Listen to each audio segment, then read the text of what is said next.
সেই 1337 বাংলার 10ই শ্রাবণ তারিখে কৈবল্যধাম আশ্রম প্রতিষ্ঠিত হইল। ভক্তবৃন্দ সেই প্রতিষ্ঠার সময় শ্রী শ্রী ঠাকুরকে আশ্রমে আনার জন্য শত চেষ্টা করিয়াও ব্যর্থ হইলেন।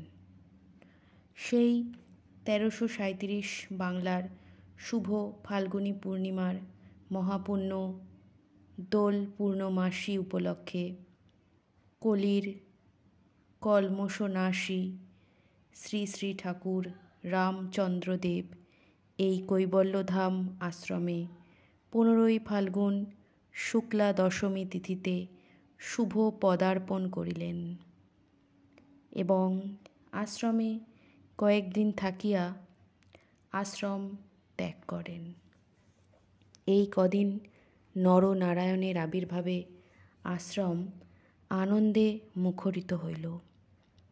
সেই আগমনীর শুভাগমনের পদধ্বনির আনন্দ তরঙ্গে উদ্বেলিত হইয়া সেই কালে পাহাড় অঞ্চলে যে প্লাবন সৃষ্টি হইয়াছিল, সেই প্রেমের বন্যা এখনো থামে নাই।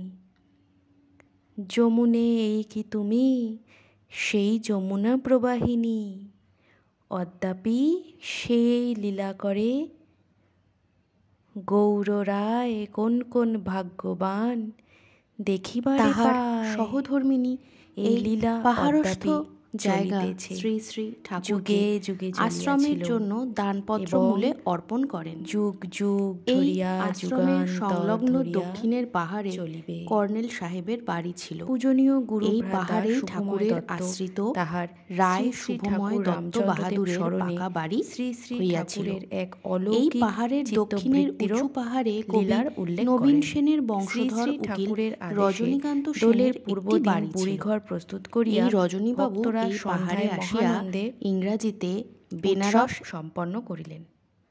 পরদিন আশ্রমে একটি দোল প্রস্তুত করিয়া ভক্তবৃন্দ ওই দোলের উপর চৌকি পাতিয়া শ্রী শ্রী রাস ও রস রসিক ঠাকুরকে দোলমঞ্চে বসাইয়া মহানন্দে দোলাইলেন ও সাক্ষাৎ শ্রী শ্রী নন্দলালের আবির্ভাব সুখ উপভোগ করিলেন।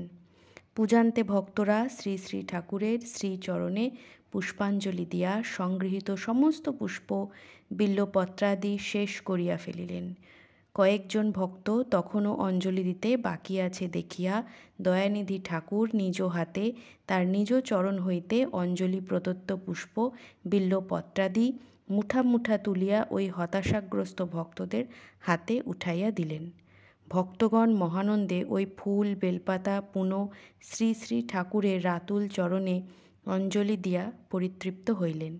এই অভিনব লীলা কৌশল ঠাকুর নিজে না করিলে ভক্তবৃন্দ কি সাহস করিয়া অর্পিত পত্রপুষ্প পুনঃ অর্পণ করিতে পারিতেন? কখনো না। শ্রী শ্রী ঠাকুর দেখাইলেন অর্ঘ্যই হল ভক্তি, পত্রপুষ্প নিদর্শন মাত্র।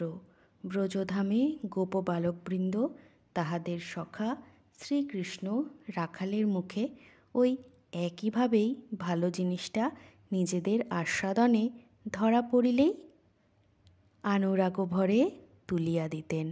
জয় রাম জয় রাম জয় রাম, জয় গোবিন্দ।